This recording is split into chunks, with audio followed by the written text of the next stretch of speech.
Jadi insecure itu berarti tidak aman. Jadi rasa tidak aman karena kita kurang percaya diri, karena kita merasa ada banyak kekurangan dalam diri kita.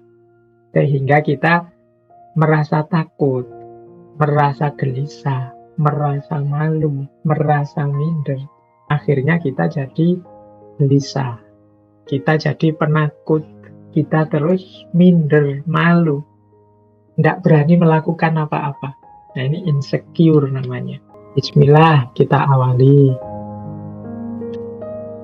Kita awali dengan makna umumnya dulu ya. Ini saya membawa satu quotes yang mungkin nanti untuk mengantarkan diskusi kita malam hari ini. Jadi ada quotes yang bunyinya seperti ini. Insecurities kill self-esteem. Overthinking kill happiness. Lies kill trust. Jadi insecurity itu membunuh rasa kebanggaan diri kita. Overthinking itu membunuh kebahagiaan kita. Kalau lies itu kebohongan, kebohongan itu akan membunuh kepercayaan kita. Jadi kalau kita rasa insecure-nya besar, biasanya ya rasa percaya diri, kebanggaan dirinya kecil, bahkan hilang. Kalau kita terlalu banyak overthinking, biasanya ya kita sulit untuk bahagia. Dan kalau kita terlalu banyak bohong, ya kita tidak akan dipercaya orang. Nah, ini kita ingat ini dulu ya, nanti disambungkan dengan apa itu insecure, apa itu overthinking. Yang jelas, ketika kita terlalu insecure, kita jadinya minder, tidak percaya diri. Kalau kita sibuk overthinking terus, kita kehilangan kebahagiaan. Kalau kita banyak bohong, kita tidak akan dipercaya orang. Ini quote yang menurut saya menarik untuk pijakan kita malam hari ini. Nah, baik, kita lanjutkan biar malam ini dapat tanya. Apa sih insecurity itu? Insecurity itu adalah perasaan tidak aman. Ya, dari kata-katanya kan sebenarnya jelas ya, antara secure dan insecure. Jadi insecure itu berarti tidak aman. Jadi rasa tidak aman karena kita kurang percaya diri, karena kita merasa ada banyak kekurangan dalam diri kita. Sehingga kita merasa takut, merasa gelisah, merasa malu, merasa minder. Jadi diawali dari rasa bahwa saya itu banyak kekurangannya Pak, saya dalam banyak hal tidak bisa apa-apa, saya itu siapa sih, dan lain sebagainya. Terus dilanjutkan, akhirnya kita jadi gelisah, kita jadi penakut, kita terus minder, malu, tidak berani melakukan apa-apa. Nah, ini insecure namanya. Jadi ini sebenarnya yang melanjutkan tema-tema kemarin sebenarnya, ketika ada orang yang karena insecure mungkin jatuh pada people pleaser, menyenangkan orang saja. Dan juga menunjukkan orang yang insecure ini sulit dia mencintai dirinya, self-love, karena dia merasa dirinya ini banyak sekali kekurangannya, banyak sekali hal-hal yang menurut dia buruk, jelek. Apa sih aku ini? Nah, itu kan banyak ya anak-anak hari ini misalnya pakai istilah, wah apa sih aku ini kan hanya kayak remahan rengginang saja yang sudah mau dibuang. Nah, itu sebenarnya indikasi rasa tidak nyaman, tidak terlalu suka dengan dirinya. Hanya namanya insecure. Saya tidak tahu di antara teman-teman yang aktif ikut ngaji ini ada ndak yang punya rasa insecure sangat akut, sangat berat. Karena kalau rasa insecure-nya sangat berat, ya ini nanti kita butuh psikolog, butuh psikiater.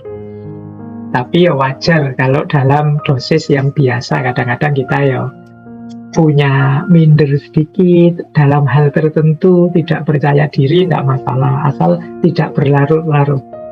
Yang jadi masalah itu kalau insecurity kita terlalu over, jadi terlalu minder, terlalu malu, akhirnya menganggap dirinya itu sama sekali tidak ada kualitasnya apa-apa. Ya pasti orang yang insecure-nya terlalu dalam itu dia sulit untuk mencintai dirinya. Kalau sulit untuk mencintai dirinya, ya sulit nanti lanjutannya untuk produktif, untuk jadi sesuatu. Seperti minggu lalu saya sebut, sulit jadi manusia yang otentik, jadi dirinya sendiri, karena dia sendiri tidak percaya pada dirinya. Itulah insecurity. Jadi mungkin kalau generasi lama sering menyebutnya orang insecurity itu cenderung minder. Istilah minder ini mulai jarang disebut. Kita kan suka pakai istilah yang lebih keren. Hari ini pakai istilah insecure. Nah, menarik tadi saya googling sebentar tentang adik-adik kita, anak-anak kita hari ini itu ketika mereka disurvei, banyak yang terindikasi tidak nyaman dengan dirinya, tidak suka dengan dirinya. Misalnya ada penelitian yang bilang bahwa 70% anak-anak ABG hari ini, 71 malahan, itu ingin operasi plastik karena mereka tidak terlalu senang dengan bentuk wajah atau bentuk tubuh mereka. Ini penelitian di luar tentunya ya. Saya tidak tahu kalau di Indonesia apa pernah ada survei seperti ini. Jadi karena mungkin tiap hari nonton TV, nonton drama Korea, nonton acara-acara apa saja yang idola-idola itu, mungkin banyak di antara mereka hari ini yang ingin seperti idolanya. Jadi mimpi agar wajahnya, tampilannya, sosoknya itu seperti yang diidolakan. Nah, jalan pintasnya kadang-kadang ya pakai plastik surgery ini, jadi pakai operasi plastik. Ya, ini bukan masalah boleh atau tidak operasi plastiknya, itu nanti perdebatan yang berbeda, tapi ini sebenarnya menunjukkan betapa mereka ini tidak percaya diri.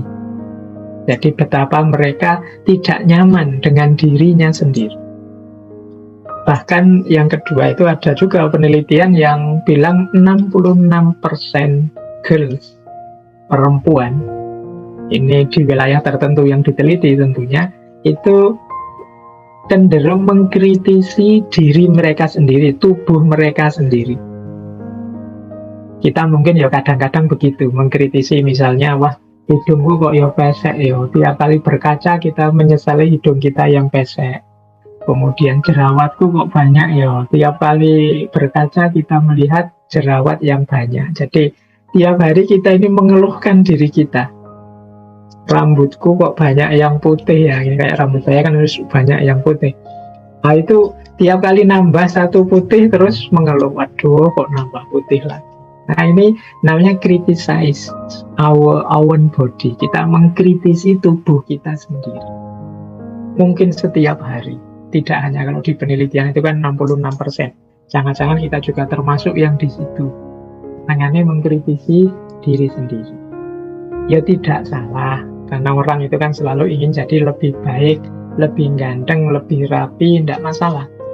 Asal tidak jatuh dalam tadi ya, kecewa pada diri sendiri, minder, kehilangan percaya diri, dan lain sebagainya. Itu kalau sudah jatuh ke sana, nanti jatuhnya pada insecure tadi.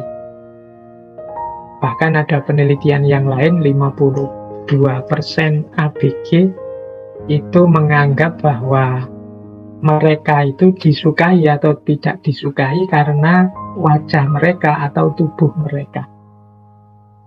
Ada pula penelitian yang bilang, yang ketika meneliti anak-anak sekolah, itu anak-anak sekolah itu ternyata juga demikian. Anak-anak kelas-kelas SMP, SMA itu ternyata mereka lebih menganggap bahwa tampilan mereka itu lebih penting. Orang akan melihat itu dulu di sekolah. Nah, ini sebenarnya bukan sesuatu yang pasti salah sih. Tapi kalau ketidakpuasan terhadap diri sendiri itu nanti jatuhnya membuat kita tidak percaya diri atau minder, sehingga kita mau ngapa-ngapain tertunda, kita tidak berani melakukan apa-apa karena itulah nanti namanya insecurity. Jadi yang kalau saya bilang tadi, kalau ini tambah akut ya jadinya kita kayak orang harus periksa lagi ke psikiater atau ke psikolog. Sudah termasuk sakit jiwa. Oke, baik. Nah, ini mudahnya seperti ini. Jadi saya tidak tahu teman-teman pernah merasa begini enggak? Yang pertama merasa bodoh.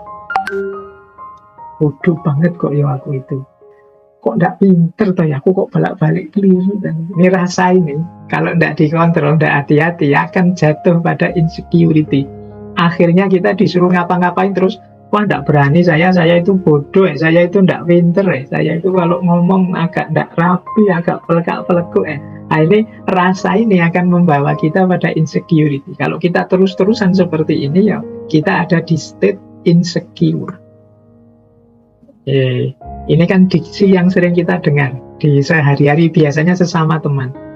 Apalagi kalau kita punya teman pinter, sudah, pokoknya kita identifikasi diri kita itu sebagai orang yang bodoh. Atau yang kedua, tidak penting. Apa sih aku ini? Siapa sih aku ini? Aku ini ya orang biasa, bukan keturunan siapa-siapa. Bukan keturunan orang besar, bukan keturunan kiai, HP, bukan keturunan. Aku ini tidak penting sama sekali, tidak usah dihitung lah kan. Nah ini kalau kita punya feeling, punya rasa seperti ini, kita membaca, mengidentifikasi diri kita di titik semacam ini, ya kemungkinan kita punya gangguan insecurity tadi.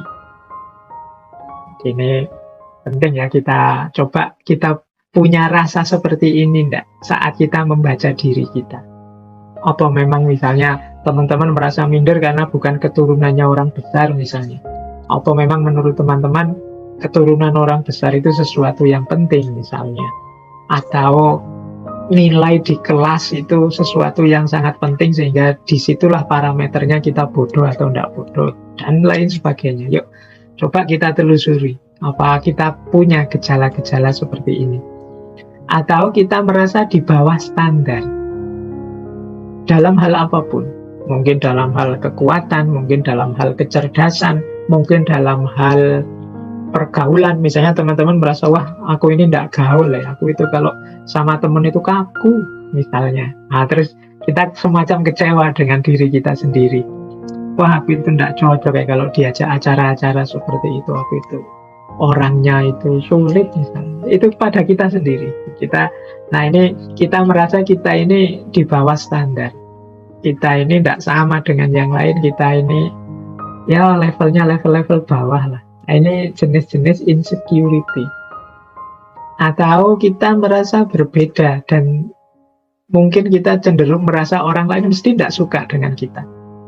Ya kayak tadi misalnya, wah teman-temanku itu loh kalau diajak bergaul itu kok asik-asik ya, tapi aku orangnya kok tidak asik ya. Terus kita merasa mesti teman-teman tidak suka padaku, mesti teman-teman tidak suka gayaku, akhirnya kita menyendiri. Nah ini rasa berbeda dan rasa tidak disukai ini mungkin indikasi bahwa kita ini terkena sindrom insecurity, rasa tidak aman, rasa tidak nyaman dengan diri kita sendiri. Termasuk juga mungkin merasa tidak pantas. Aku ini tidak pantas kalau harus jadi ketua misalnya. Aku ini tidak pantas kalau jadi yang ngurusi. Aku ini tidak pantas kalau jadi. Nah, ini sering kita temui orang-orang yang seperti ini, merasa dirinya tidak level, tidak pantas. Ya, dalam kadar tertentu untuk kesopanan misalnya, untuk tawadhu kalau dalam agama tidak masalah sih. Tapi kalau di level akut, ini bisa mengacaukan urusan. Kadang-kadang ya kalau kita dalam hal tertentu misalnya mau ngangkat ketua itu, wah semuanya tawadhu, semuanya merasa tidak pantas, semuanya merasa di bawah standar. Akhirnya bingung, ini yang mau jadi ketua siapa? Semuanya menolak, tidak ada yang percaya diri. Semuanya merasa, wah enggak, saya itu apa sih? Saya itu siapa sih? Nah ini yang sering jadi masalah sehari-hari kita. Jadi semua orang merasa minder, semua orang merasa tidak level. Nah, ini gejala-gejala ini coba deh teman-teman telusuri, apa ada yang punya ini. Ya saya bilang tadi, dalam batas-batas untuk sopan santun basa-basi kadang-kadang ya kita monggo yang lebih baik saja, yang lebih ahli saja dan lain sebagainya. Tapi nanti kalau saatnya memang dibutuhkan ya kalau memang kita mampu ya kita turun saja, tidak masalah. Karena kalau semuanya saling merasa tidak pantas ya banyak hal nanti tidak jalan. Jangankan urusan besar, kadang urusan kecil saja. Misalnya siapa sih kita misalnya mau sholat, kadang-kadang kan siapa yang harus jadi imam. Wah itu masing-masing, kamu saja, monggo saja sampean, monggo saling mempersilahkan. Lama ndak sholat-sholat gara-gara rebutan siapa yang mau jadi imam. Nah, padahal kan kalau dipikir kan ada syaratnya, ya pokoknya yang bacaannya lebih bagus, yang lebih soleh misalnya. Tapi ketika semua orang, wah saya itu bacaanku jelek, padahal mungkin bacaannya bagus, oh saya itu tidak soleh Pak, saya bacaannya bagus tapi kurang soleh, monggo lah yang lebih pantas. Semuanya saling mempersilahkan, sholatnya akhirnya lama tidak jalan-jalan. Nah, ya memang kita di timur ini sangat dianjurkan untuk tidak sombong, sangat dianjurkan untuk rendah hati. Tapi rendah hati oke, tapi kalau rendah diri itu insecure. Jadi semoga teman-teman bisa cerdas membedakan mana rendah hati, mana rendah diri.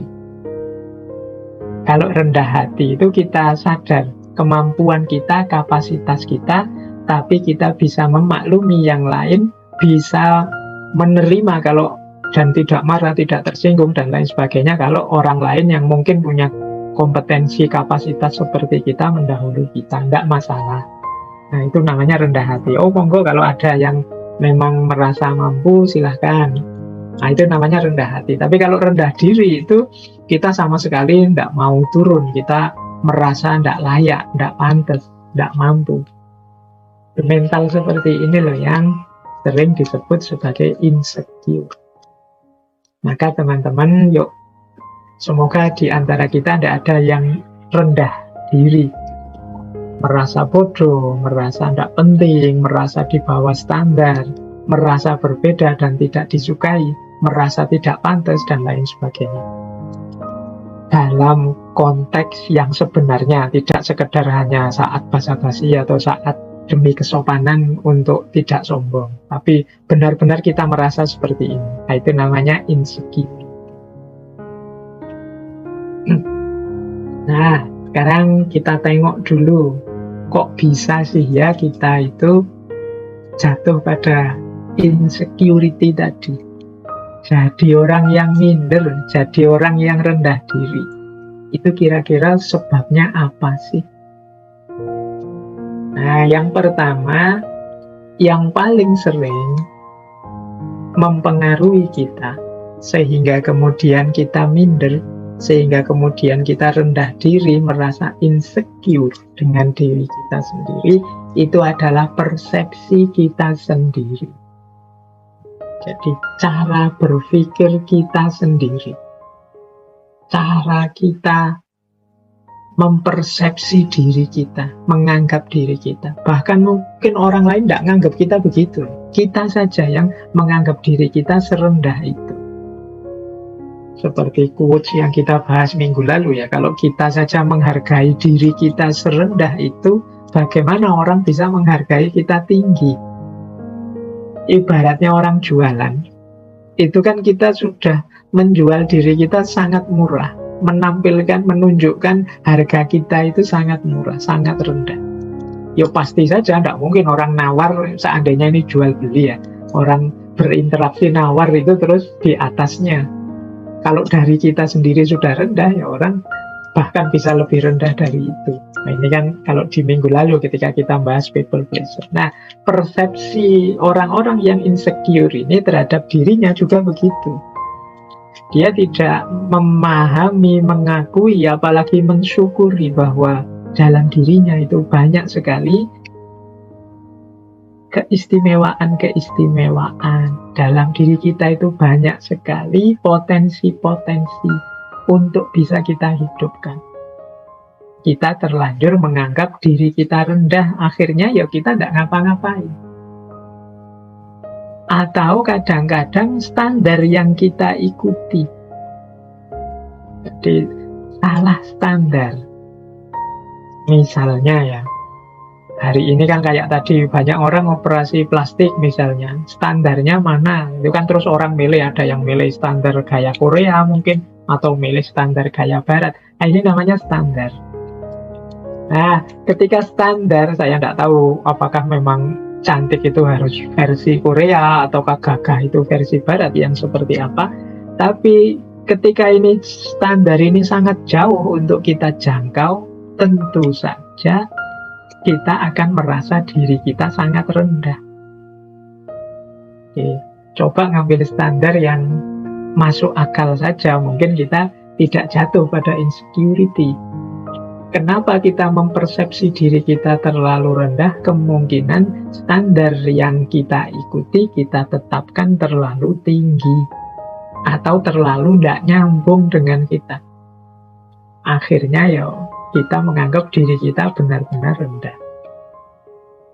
Padahal ya kayak kasusnya operasi plastik tadi ya kan, setiap orang itu kan kalau dari sisi estetika itu kan ada teori yang jenisnya subjektivitas. Jadi cantik, indah, harmonis, dan lain sebagainya itu ya hubungannya dengan persepsi masing-masing subjek.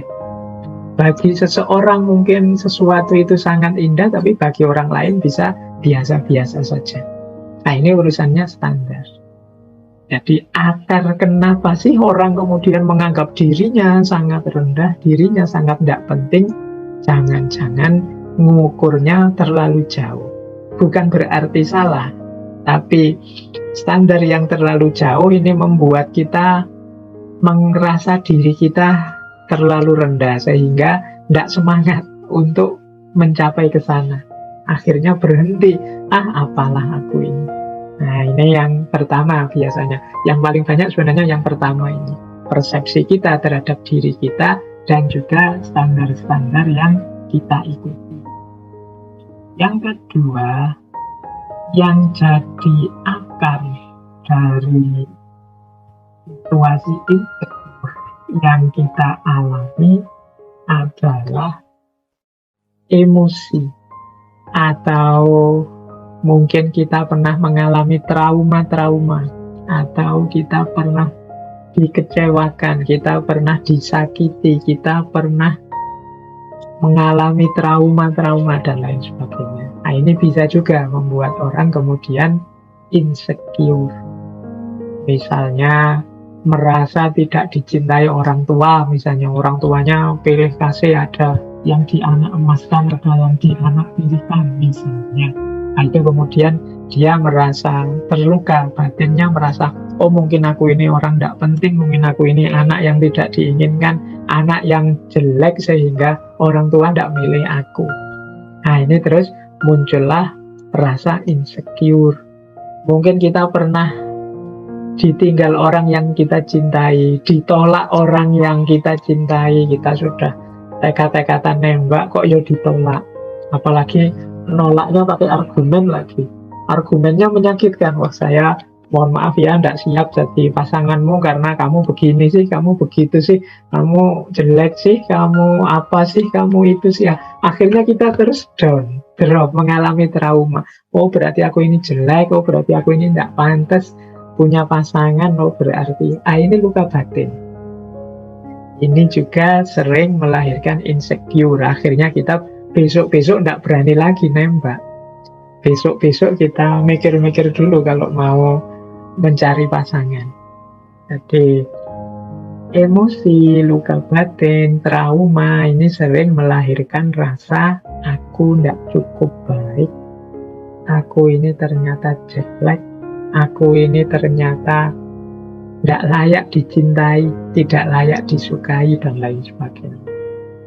Apalagi kalau ini kemudian dihubungkan dengan yang lebih besar, misalnya orang salah persepsi memahami takdir misalnya. Selama ini kan kita selalu, kalau ada orang mengalami musibah itu kita yang nuding bahwa wah kamu itu banyak dosa, makanya oleh Allah diberi azab. Ini kan nunjuk keluar. Ada yang lebih ngeri lagi, yang ditunjuk dirinya sendiri terus.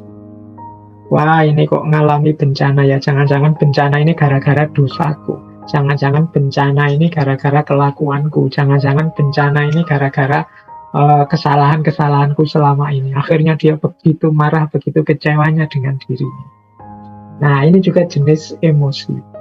Jadi, orang tidak nyaman dan tidak aman terhadap dirinya, itu bisa karena persepsi, bisa karena emosi. Kalau persepsi tadi ya pikiran-pikiran kita sendiri. Kalau emosi itu muncul dari trauma-trauma, luka-luka batin yang selama ini mungkin kita alami. Ada kalanya juga karena lingkungan, pengalaman sehari-hari. Mungkin kita nasibnya tidak terlalu bagus, kita punya lingkungan yang tidak sehat. Misalnya lingkungan yang selalu mengecilkan kita, lingkungan yang tidak menganggap kita, lingkungan yang tidak menghitung keberadaan kita. Nah, ini juga membuat kita terus jadi minder, merasa kecil. Sejak kecil misalnya, kalau kita usul selalu dibantah, selalu ditolak. Sejak kecil misalnya kalau kita melakukan sesuatu selalu ditertawakan, tidak pernah dihargai. Nah, ini juga jadi akar munculnya insecurity. Jadi lingkungan sekeliling itu bisa membentuk pola pikir aku ini rendah, aku ini lemah, aku ini inferior. Nah, selain pengalaman dan lingkungan, ada pula pop culture atau tren. Nah, kalau ini budaya pop atau tren-tren yang beredar di sekeliling kita. Ketika kita tidak update, ketika kita tidak mengikuti tren yang berjalan, kita terus merasa, aku ini apa sih? Aku ini kurang gaul, aku ini ketinggalan zaman, aku ini masa lalu. Nah, ini bisa juga. Jadi kita tidak mengikuti tren, kita tidak update, kita jadi orang yang tidak ngerti ini, tidak ngerti itu, tidak bisa ini, tidak bisa itu, sesuai kemampuan anak hari ini. Akhirnya kita insecure. Misalnya teman-teman kita hari ini main gamenya sudah main game-game kelas tinggi yang sekarang sedang hits itu. Nah, terus kita kok tidak bisa main game seperti itu. Nah, terus kita insecure. Sekarang semua orang mengikuti drama Korea yang judulnya ini itu. Kok kita tidak ngikuti? Akhirnya dalam obrolan kita merasa, ternyata aku ini tidak update, tidak nyambung terus kalau ngobrol sama teman. Nah, ini juga sumbernya insecure. Jadi, seolah-olah itu hal yang sangat penting. Kemudian ketakutan. Nah, kalau hubungannya dengan ketakutan ini, ya setiap orang punya ketakutan-ketakutannya sendiri. Tapi dalam insecurity ini, ketakutan itu membuat kita kemudian tidak ngapa-ngapain, membuat kita menarik diri dari kehidupan nyata. Nah, itu dulu mungkin pernah saya gambarkan seperti ini ya. Reality of fear, tentang ketakutan. Jadi, bagaimana kita hidup ini banyak ketakutan, tapi sebenarnya kalau pakai kalimat-kalimat yang ditulis di situ, ketakutan yang ada dalam diri kita itu seringkali bukan pada yang kita takuti, tapi pada dibalik yang kita takuti. Itu nanti yang disebut insecurity. Misalnya di situ ada kalimat, engkau sebenarnya tidak takut pada kegelapan.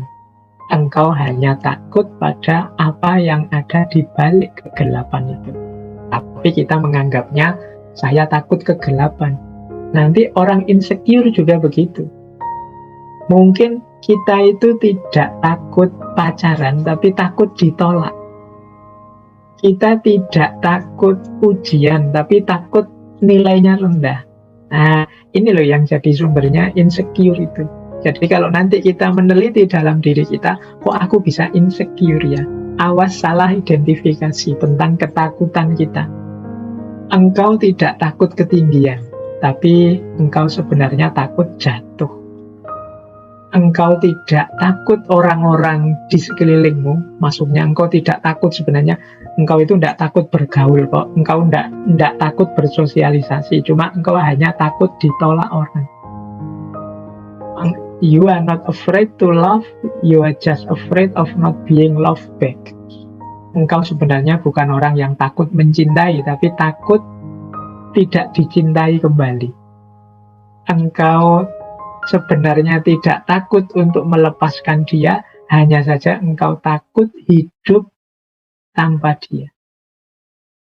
Engkau bukannya takut untuk mencoba kembali, tapi engkau sebenarnya takut kalau tersakiti kembali. Nah, ini sebenarnya mengidentifikasi ketakutan kita lebih dalam. Disitulah sumbernya insecure. Jadi yang kita anggap ketakutan di luar itu sebenarnya rahasianya ada di dalam. Inilah akar-akar dari insecurity yang ada dalam diri kita.